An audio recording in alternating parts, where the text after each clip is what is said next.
पाकिस्तान के 3 सूबे इस वक्त ताकतवर मानसून सिस्टम के ज़ेर असर हैं और वक्फे वक्फे से यहाँ बारिशें जारी हैं। ये सिलसिला मौसमियाती तज्ज़ियाकारों के मुताबिक 1 अगस्त तक जारी रहेगा, मगर पाकिस्तान के सूबे सिंध खुसूसन कराची में फ़िलहाल बारिश का कोई इम्कान नहीं और ये सिलसिला रवां मानसून स्पेल के दौरान जारी रहेगा और शहर में फ़िलहाल बारिश के कोई इम्कान नहीं। अलबत्ता समंदरी हवाओं और बादलों के बाइस मौसम खुशगवार रहेगा, मगर अगस्त की 2 तारीख से शहर में गर्मी बढ़ने के इम्कान हैं। मुल्क भर में इन दिनों मानसून का एक और ताकतवर स्पेल जारी है, जिसके ज़ेर असर 29 जुलाई से लेके तकरीबन 31 तारीख तक और बाज़ इलाकों में 1 अगस्त तक जो है वो वक्फे वक्फे से बारिशों का सिलसिला रहेगा।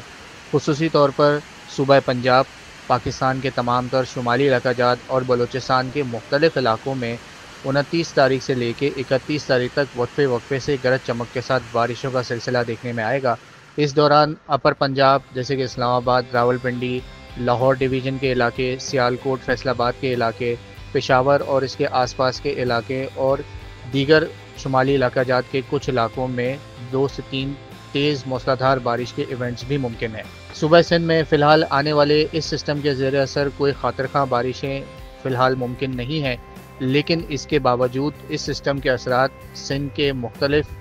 मशरक़ी इलाके जैसे थर पारकर, नगर पारकर और अपर सिंध के कुछ इलाके जैसे कि सखर, लाड़कना, जैकबाबाद, दादू और उसके आसपास के इलाकों में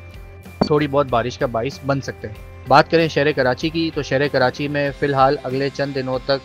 तेज़ बारिशों का ऐसा इम्कान मौजूद नहीं है, लेकिन शहर कराची में समंदरी हवाएं अच्छी रफ्तार से चल रही हैं। मौसम अक्सर आबरारूद रहता है। गर्मी की शिद्दत काफ़ी हद तक कम है, दर्जा हरारत 32 से 33 डिग्री के करीब है, जबकि इन्हीं समंदरी बादलों की वजह से रात गए और सुबह सवेरे जो है वो मुख्तलिफ़ इलाकों में कहीं बूंदाबांदी तो कहीं फुहार का सिलसिला अगले 24 घंटों तक जारी रहेगा। 2 तारीख से शहर कराची में कुछ बहरे अरब में एक्टिविटीज़ की वजह से गर्मी की शिद्दत में मामूली इजाफा होगा, जबकि समंदरी बादलों की शिद्दत में भी जो है वो कुछ हद तक कमी वाक़ई हो सकती है। मज़ीद न्यूज़ अपडेट्स और डिजिटल स्टोरीज के लिए सब्सक्राइब करें डॉन न्यूज़ पाकिस्तान।